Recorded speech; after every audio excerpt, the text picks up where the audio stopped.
Hi, I'm Marvin Alderman, coming to you from East Coast Christian University. We have a small panel that we put together today of some of our top instructors at the school, people that I'm very proud to work with every day.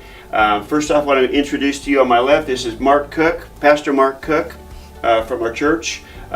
Vicki Hewitt, one of our instructors, really handles the stewardship and other things, an amazing job, wonderful lady. And Kevin Radlin, our esteemed pastor of the Cocoa campus and Metal Church here at East Coast Christian Center. So, what I want to do today is spend a few moments talking to you about, and talking to them really, give them a chance to tell you from their own experience how their experience with the university works as they interact with the students, both in classrooms and in our online formats. The reason why East Coast Christian University is here is that we have an outflow of a vision from our senior pastor, Dan Stahlbaum.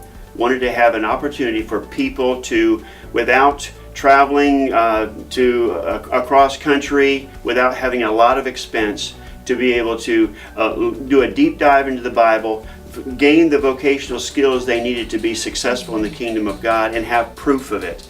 And so that was where all of this began, and this began now back in 2002, so a long time ago. And then we actually 10 years ago became East Coast Christian University, and from there on we have developed to the point we are today, and we're still growing. So with that as our background, I wanted to ask our instructors here, since they're sitting here so patiently, about their classes and how they deal with the university. So first off, let me start with you, Miss Vicki. Yes, sir. All right. When you are dealing with students in the online format, do you, how successful, or how do you feel it works for you using chat functions and things of that sort in your class? Yeah. It's really a great setup, because as we do each class, those classes are videoed and it's on YouTube. So the students can go back in, even if they miss one class or take all four online and don't ever have the chance to come to the school. They can watch it online, and then they can respond back with questions, comments through the chat. To me as an instructor, I can see what they're learning, what they might have missed that week. Got it. They can respond, so I know they're actually seeing what's happening, and they don't even have to be here, which is awesome. It's a great feature. So when you pull that out, then you even can bring it up in the classroom again, their questions or concerns, and talk them and answer them. Absolutely. That's awesome. How about when it comes to when they have assignments that they're turning into you? Yeah, the resource center within the computer system that's available, that's online for them, they can upload documents, which is great.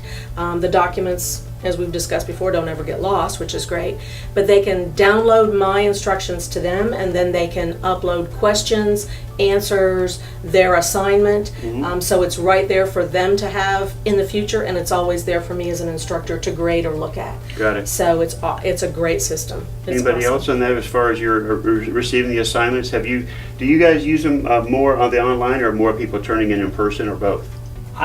I'll go ahead and comment first. So I've got a lot of people that are actually using the online functions. They're uploading. I've actually had requirement videos where instead of actually taking a test or having to do a paper, they actually will go out and do an activity and record it and actually be able to upload the video for me to watch, to just see, because I can now see that they've actually taken what we've taught in class and applied it out in the real world, and through video they actually find it to be a lot easier than actually having to sit down, write a paper. Now sometimes we do have papers, and you can't get all the way around those, but we try to make it as easy as possible for you to be able to get the practical application and all of that in, and be able to turn that in a legitimate way. Got it. And Kevin, online really helps that a lot. Got it. And Kevin, you actually led me right into the next question, where I was going to go to you anyway.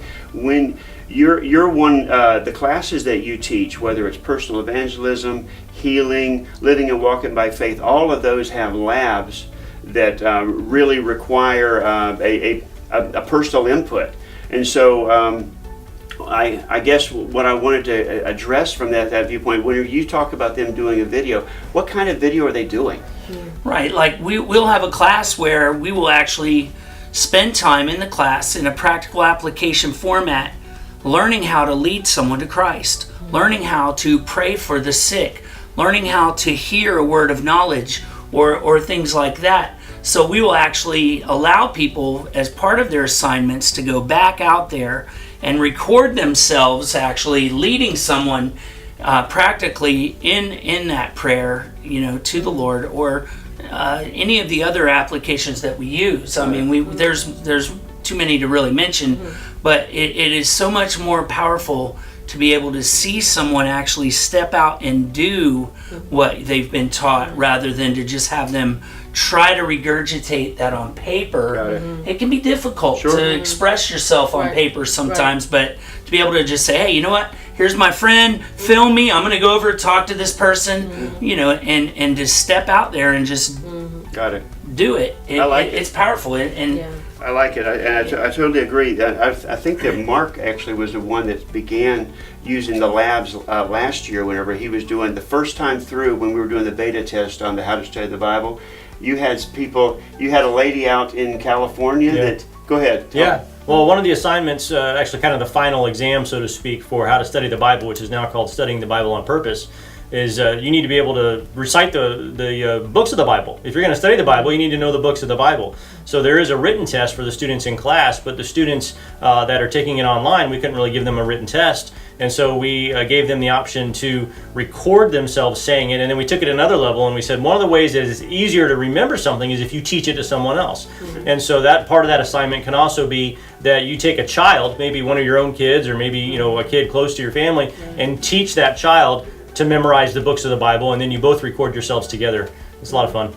Yeah, I remember seeing the video that that student, I won't mention her name, but that she actually blindfolded herself, didn't she? She did I think so, yeah. She blindfolded herself when she videotaped it, so there was no way that you could think that she was just reading it behind the camera. All right, it was awesome. I got a kick out of it.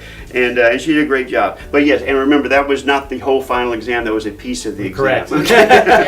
You're not getting off that easy. Okay.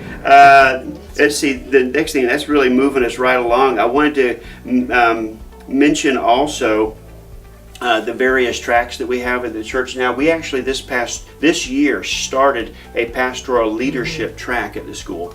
Could either one of you speak to have you actually had experience with anybody that's in the track yet? I have. Okay. We've had a couple of different students in the pastoral track now at the university.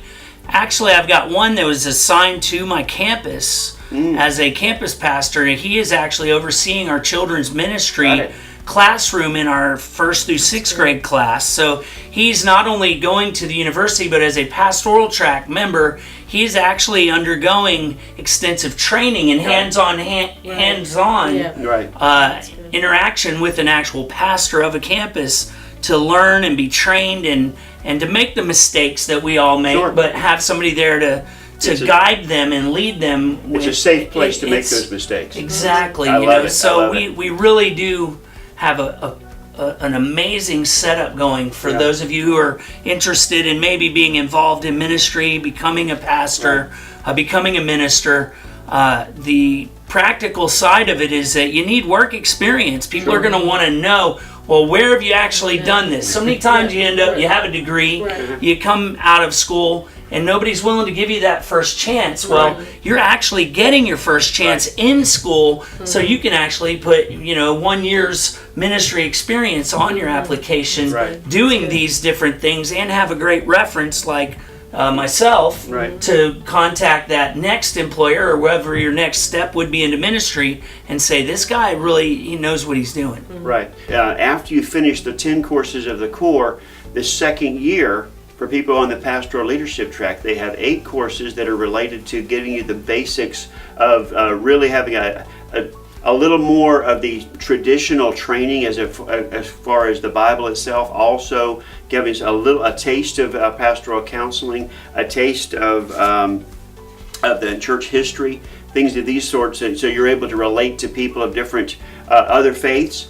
And then a big piece of this is 160 hours of your time, really coming out to 6 hours of graded time, is in a practical apprenticeship program where you are assigned to a pastor, to a leader, and you have a series of conversations that will take place that are documented over the course of that 160 hours in addition to the work, so that you're really able to determine where your strengths and weaknesses are and what you need to do going forward to be prepared. So it's really good stuff. Yeah, I'm pleased it's with great. that.